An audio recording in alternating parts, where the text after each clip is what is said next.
আজকে আমি দেখাবো আপনাদেরকে কিভাবে ফেসবুকের জন্ম তারিখ ঠিক করতে হয়।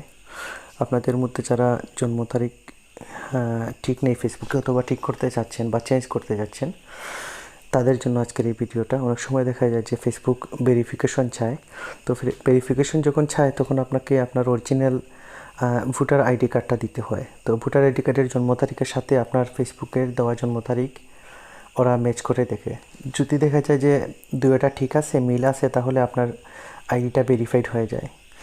যে কোনো কারণে হ্যাকিং ইস্যু বা অন্য কোনো কারণে হয়তো ফেসবুক ভেরিফাই চাইতে পারে। যদি ভেরিফাই একবার চায়, তখন আপনি ভোটার আইডি কার্ড, আপনার জন্ম তারিখ যদি ভোটার আইডি কার্ডের সাথে মিল না থাকে ফেসবুকেরটা, তখন কিন্তু আপনার আইডিটা আর ফিরে পাওয়ার সম্ভাবনা নেই।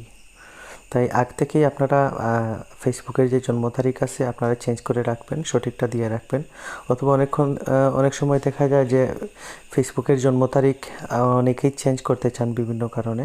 তো আপনারা চেঞ্জ করতে পারবেন। আমি দেখাচ্ছি আপনাদেরকে। প্রথমে আপনারা আপনাদের আইডি থেকে প্রোফাইলে চলে যাবেন।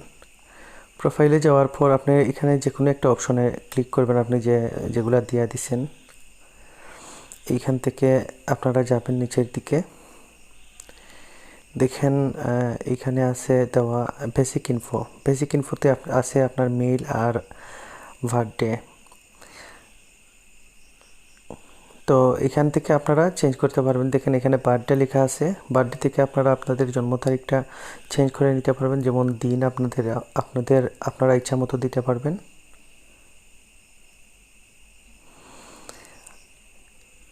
মান্থ চেঞ্জ করতে পারবেন, ইয়ারও চেঞ্জ করতে পারবেন। আমার তো চেঞ্জ করার প্রয়োজন নাই, তাই আমি চেঞ্জ করছি না। আপনারা ইয়ার এইভাবে চেঞ্জ করতে পারবেন। যে কোনো মান্থ সিলেক্ট করে নিলেন, তারপর ইয়ারটা চেঞ্জ করে নিলেন। আর এখানে আরেকটা জিনিস আছে যে আপনারা অনেকেই চান যে আপনাদের বয়স কত হয়েছে তা ফেসবুকের যাতে অন্যরা দেখে না। তো সেই ক্ষেত্রে আপনারা কি করতে পারবেন, বার্থ ইয়ার যেটা আছে, বার্থ ইয়ার, ওইটা আপনারা অনলি মি করে দিতে পারেন বার্থ ইয়ারটা। তখন আপনার বার্থ ডেটা দেখবে সবাই, নোটিফিকেশন যাবে আপনার যেদিন বার্থডে, ওই ডেটা নোটিফিকেশন যাবে, কিন্তু বার্থ ইয়ারটা আপনার বয়স কত হয়েছে ওইটা কিন্তু দেখবে না। আবার আপনার যদি চান যে আপনার বার্থডেটাও হাইড করে রাখবেন, তো আপনি বার্থডেও হাইড করে রাখতে পারেন অনলি মি দিয়া, বার্থ ইয়ারটাও হাইড করে রাখতে পারেন অনলি মি দিয়া। পাশাপাশি আরেকটা গুরুত্বপূর্ণ কথা হচ্ছে, আপনি কিন্তু সর্বমোট দুইবারই আপনার জন্ম তারিখ চেঞ্জ করতে পারবেন। আপনার ইচ্ছা মতো আপনি চেঞ্জ করার সুযোগ নাই। একবার আপনি পারবেন আপনার জন্ম সালটা চেঞ্জ করতে, আর একবার ডেট বা দিনটা চেঞ্জ করতে পারবেন। ইচ্ছা মতো কিন্তু চেঞ্জ করা যাবে না, এটা লিখে দিছে তারা। আশা করি ভিডিওটা আপনাদের জন্য কিছুটা হলেও হেল্পফুল হবে। এরকম টিপস অ্যান্ড ট্রিক্স পেতে আপনারা আমার এই চ্যানেলটাকে সাবস্ক্রাইব করে রাখবেন। ধন্যবাদ সবাইকে।